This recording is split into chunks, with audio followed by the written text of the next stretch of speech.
જય શ્રી કૃષ્ણ, નમસ્કાર, પ્રણામ, સ્વાગત છે મિત્રો તમારું આપણી યુટ્યુબ ચેનલમાં। મિત્રો, આજે અમે લઈને આવ્યા છીએ એક ખૂબ જ સમજવા લાયક અને વિચારવા લાયક રહસ્યમય પારિવારિક કહાની। તો મિત્રો, આ કહાનીમાં એક ખૂબ જ મોટું રહસ્ય છે જે તમને કહાનીના અંતમાં સાંભળવા મળશે। તો મારી તમને વિનંતી છે કે આ વિડીયોમાં અંત સુધી જોડાયેલા રહેજો અને કહાની પસંદ આવે તો વિડીયોને લાઈક, શેર અને નવા હોય અને આ ચેનલને સબસ્ક્રાઈબ ના કરી હોય તો આ ચેનલને સબસ્ક્રાઈબ પણ જરૂરથી કરી લેજો, જેથી અમારા નવા આવનારા વિડીયોની માહિતી તમારા સુધી સૌથી પહેલાં પહોંચે। તથા કોમેન્ટ બોક્સમાં સાચી શ્રદ્ધાથી હર હર મહાદેવ લખી દેજો, જેથી ભગવાન ભોલેનાથની કૃપા હંમેશા આપણા સૌ પર બની રહે। તો ચાલો મિત્રો, શરૂ કરીએ આજની કહાની। મિત્રો, એકવાર પોતાની કંપનીના કામ અર્થે મુંબઈથી અમદાવાદ પરત ફરી રહેલ પ્રિયાંકને સુરત ખાતે રહેતો તેનો પરમ મિત્ર સુકેતુ યાદ આવ્યો। આમ તો પ્રિયાંક અને સુકેતુ બાળપણના લંગોટિયા મિત્રો હતા। આજુબાજુના ગામના વતની, એક જ સમાજના એવા પ્રિયાંક અને સુકેતુએ ધોરણ 9 થી 12 સુધી સાથે જ અભ્યાસ કરેલો। બંને મિત્રો એકંદરે મધ્યમ વર્ગીય પરિવારના સંતાનો હતા। બંનેને ના કોઈ પ્રોફેશનલ કપડાનો શોખ કે ના અન્ય કોઈ ફાલતુ ખર્ચ। સમાન વિચારસરણીવાળા બંને મિત્રો જીવ એવા મળી ગયેલા કે સૌ કોઈ બંનેને સગા ભાઈઓ જ માને। સામાજિક પ્રસંગોમાં બંને અલગ જ પરખાઈ આવે। વેકેશન સમયે તો બંને એકબીજાના ઘેરે જ હોય। ભણવામાં પણ હોશિયાર આ બંને મિત્રો અભ્યાસ પૂરો કરીને પ્રાઇવેટ કંપનીમાં નોકરીમાં જોડાઈ ગયા હતા। સુકેતુને સુરત ખાતે તો પ્રિયાંકને અમદાવાદ ખાતે નોકરી મળી ગઈ હતી। રાતના 9:30 વાગી ચૂક્યા હતા ત્યારે સુરત માત્ર 5 કિલોમીટર દૂર હતું। એટલે પ્રિયાંકે વિચાર્યું કે સુકેતુને ફોન કરીને જણાવું, પરંતુ ફરી વિચાર આવ્યો કે ના, ફોન તો નથી જ કરવો।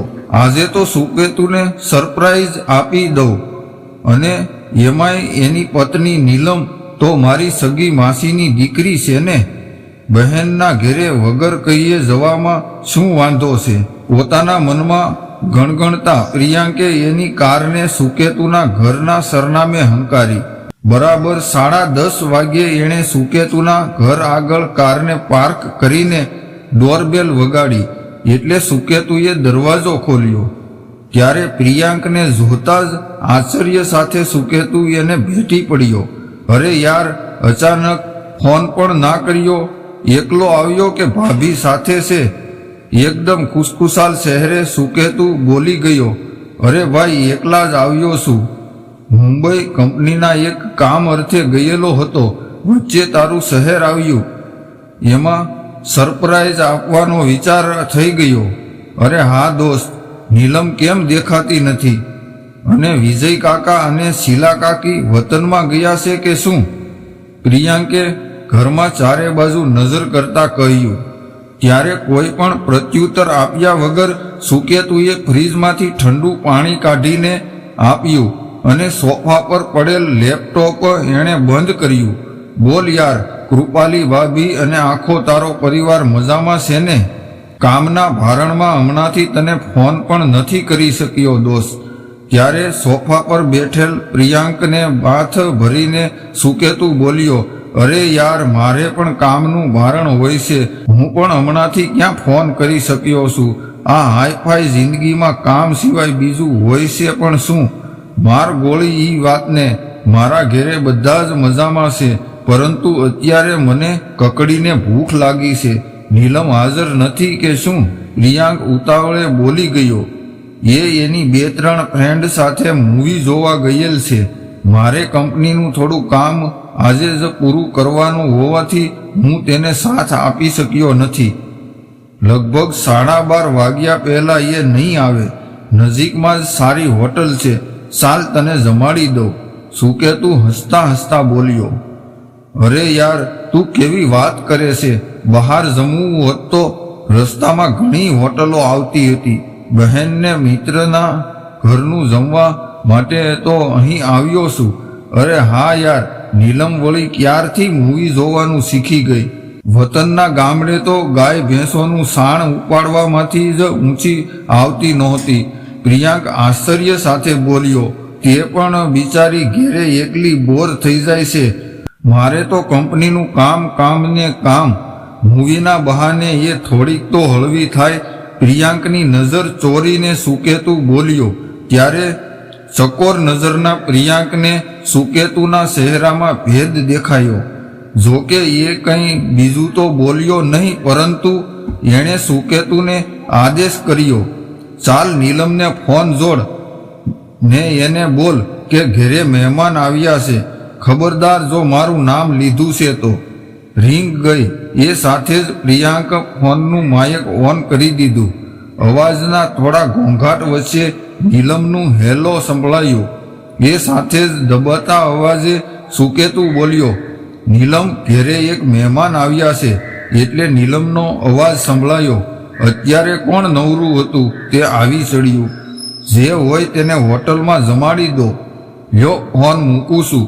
એટલું કહીને ફોન મુકાઈ ગયો. આ સાંભળીને પ્રિયાંક સમસમી ગયો. શું ખરેખર આ જવાબ આપનાર નીલમ જ હતી? લગ્ન પહેલા કેટલી ભલી ભોળી હતી નીલમ. એનું ઘર તો કાયમ મહેમાનોથી હરિયું ભર્યું રહેતું અને રસોઈ કામમાં એ ક્યારેય પાછી ના પડે. સ્નાતક સુધી અભ્યાસ કરવા છતાંય એ એકદમ સાવ સીધી સાદી જ રહી. ટાપ ટીપથી તો એ 10 ગાંવ દૂર ભાગે. એ સિવાય નીલમ અત્યારે આવો જવાબ આપી રહી હતી. એ ચૂપચાપ સુકેતુ સાથે હોટલમાં જમવા ચાલી નીકળ્યો અને જમ્યા પછી બંને મિત્રોએ કલાકેક લટાર મારી. બંનેએ ભૂતકાળને વાગોળ્યો. જોકે આ દરમિયાન પ્રિયાંકે નીલમ વિશે એક પ્રશ્ન પણ ના કર્યો. 12:15 વાગ્યે બંને મિત્રો ઘરે આવ્યા અને બરાબર 12:30 વાગ્યે ડોરબેલ રણકી. સુકેતુએ દરવાજો ખોલ્યો. ઘરમાં પ્રવેશતાની સાથે જ પ્રિયાંકને જોઈને નીલમ જડ જેવી બની ગઈ અને બોલી, પ્રિયાંકભાઈ, તમે મહેમાન હતા? એટલું તો એ માંડ બોલી શકી. હા નીલમબેન, મહેમાન તો ગમે તે હોઈ શકે. એમાં આટલા બધા વિહવળ કેમ થઈ ગયા? પ્રિયાંક હસીને બોલ્યો. હવે શું બોલવું? એ સોફા પર બેસી ગઈ. ત્યારે એ પ્રિયાંક સાથે નજર પણ મેળવી ના શકી. બહેન, તારા ઘરે તો મહેમાનની કતાર હોય છે. તું આવા જવાબ આપતા ક્યારથી શીખી ગઈ? મને લાગે છે કે તું અઠવાડિયામાં 3-4 દિવસ સુકેતુને પણ હોટલમાં જ જમાડતી હોઈશ. અને હા, તું સુકેતુ વગર એકલી જ મૂવી જોવાની શોખીન ક્યારથી થઈ ગઈ? માસા માસીએ તને આ સંસ્કાર આપેલા છે? વાહ બેન વાહ, તું તો ખૂબ સુધરી ગઈ. અરે હા, તારા સાસુ સસરા કેમ નથી એમને હાંકી કાઢ્યા છે કે શું? તારો સંબંધ સુકેતુ સાથે મેં જ નક્કી કરાવ્યો હતો એ ભૂલી ગઈ તું નીલમ? તને સર્વે પ્રકારના સુખ મળે એ માટે તો મેં મારા પરમ મિત્ર સાથે તારું સગપણ કરાવ્યું હતું. એ વાતને ભૂલી ગઈ તું નીલમ? એટલું કહેતા પ્રિયાંક લાલ ચોળ થઈ ગયો.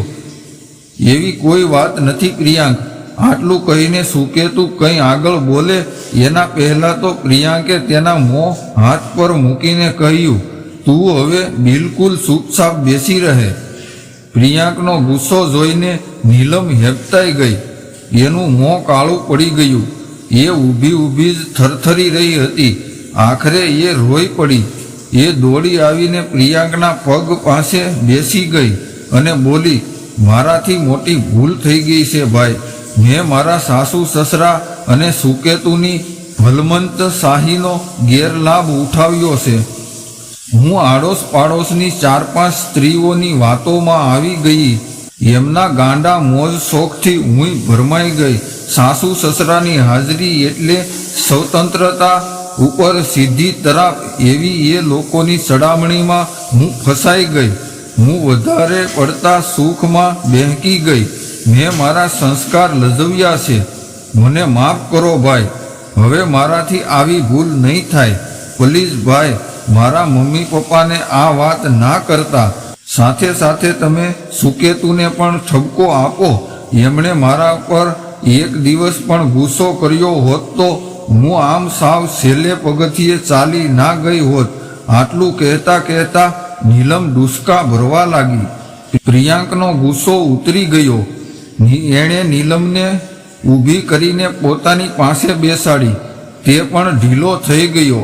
એનાથી બોલાઈ જવાયું. બહેન નીલમ, સુકેતુ તો ક્યારેય પણ તારા પર ગુસ્સો ના કરી શકે, કારણ કે મારા કહેવાથી તો એ તારી સાથે સંબંધે બંધાયો.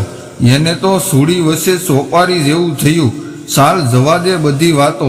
તમારા લગ્ન જીવનનું હજી 1.5 વર્ષ વીત્યું છે. હવે પછી આવી ભૂલ ના થાય એનું ધ્યાન રાખજે. અને દોસ્ત સુકેતુ, તું પણ આપણી મિત્રતાને બાજુમાં મૂકીને મારી બહેનમાં કોઈ ભૂલ દેખાય તો મુખદર્શક બનીને કહેજે. તને આપણી મિત્રતાના સોગંદ છે. તો મિત્રો, આ કહાની તમને કેવી લાગી કોમેન્ટ કરીને જરૂર જણાવજો. જો કહાની પસંદ આવી હોય તો વિડીયોને લાઈક કરીને તમારા મિત્રો સાથે શેર કરજો. અને જો તમે આવી જ કહાની સાંભળવા માંગતા હોય તો આ ચેનલને સબસ્ક્રાઈબ જરૂરથી કરી લેજો. તો ચાલો મિત્રો, હવે મળીશું એક નવી કહાની સાથે. ત્યાં સુધી તમામ મિત્રોને જય શ્રી કૃષ્ણ, રાધે રાધે, હર હર મહાદેવ હર. આ કહાનીને પૂરી સાંભળવા માટે તમારો ખૂબ ખૂબ આભાર.